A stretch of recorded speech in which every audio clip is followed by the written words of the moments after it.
আসসালামু আলাইকুম, কেমন আছেন প্রাণের বন্ধুরা? দেখো, হাঁস খেতে ইচ্ছে করছে আর হাঁসের ডিম পাড়তে পারতে আয়রনের অভাব পড়ে গেছে। গরম পানি দিয়ে হাঁস এভাবে ঠিকঠাক করে নেব, পরিষ্কার করে নেব। দেখো, খুব সহজে হাঁস পরিষ্কার করে নেওয়া যায় গো। তোমরা জানো? তোমরা হয়তো জানো না।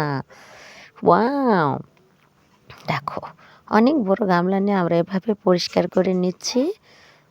তো ফাটাফাটি হবে আর ডিম পাড়ি হাঁস বলে কথা। অনেক ডিম পেড়েছে কিন্তু আমার নিজের বাড়ির হাঁস, আর দুইটা নাম শিয়ালে খেয়ে ফেলেছে। এই যে এভাবে কিন্তু পানি থেকে পরিষ্কার করে নিয়ে একটু আগুনের তাপ দিতে হয়, তারপরে যে কেটে কুটে নিয়ে রান্না বান্না করার জন্য চলে এসেছি।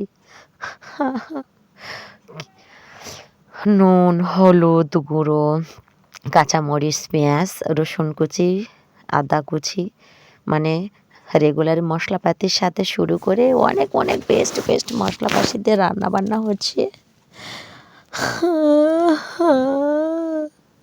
তো ঘোড়া খালি হয়ে গেল রে বাবা। আর ওই যে ধনিয়া, জিরা, লং, গোলমরিচ, তেজপাতা দিয়ে মরিচ কোঠায় নিয়ে আসছিলাম, সেটার সাথে দিয়ে রান্না করে নিচ্ছি। হ্যাঁ, শীত বলে কথা, আর হাঁসের মাংস, তার তো গুণাগুণের অভাব নেই, আর মজার তো শেষ নেই। ওয়াও! কালিয়া করা হচ্ছে গো, কালিয়া, এই রোমাবড়ি কালিয়া। জানো, অনেক মজা, অনেক টেস্টি। এভাবে কিন্তু রান্নাগুলো করে নেওয়া হচ্ছে। আর বাড়িতে কাজ চলতিছে, সেটা তো বুঝতেই পারতেছ তোমরা। ওখানে কিন্তু মাছ দিয়ে হাতে মাখা চচ্চড়ি হচ্ছে, ওটাও বেস্ট হয়েছে। শিয়াল মামা দুইটা হাঁস আমার ধরে খেয়ে ফেলাইছে, নাকি ছেলে মেয়েরা নিয়ে জবাই করছে।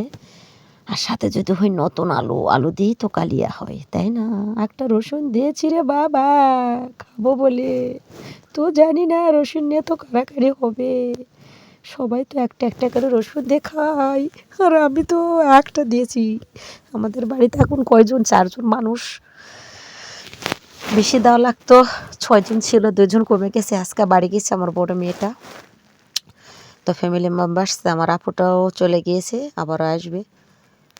তো নাই, ও শুনে এই জন্য দেয় নাই। আর মাটির চুলার রান্নার কথা ভাবাই যায় না, অসম্ভব সুন্দর হয়। আর শীতের দিনে হাঁসের মাংস তো জমিয়ে ক্ষীর রে বাবা। তো মাটির চুলা রান্না করা হচ্ছে, আর আমি মাটির চুলাই কিন্তু রান্না বান্না করে নেই আমরা। ওরে বাবা রে, যা গন্ধ বেরিয়েছে না, ফাটাফাটি গন্ধ বেরিয়েছে রে বাবা।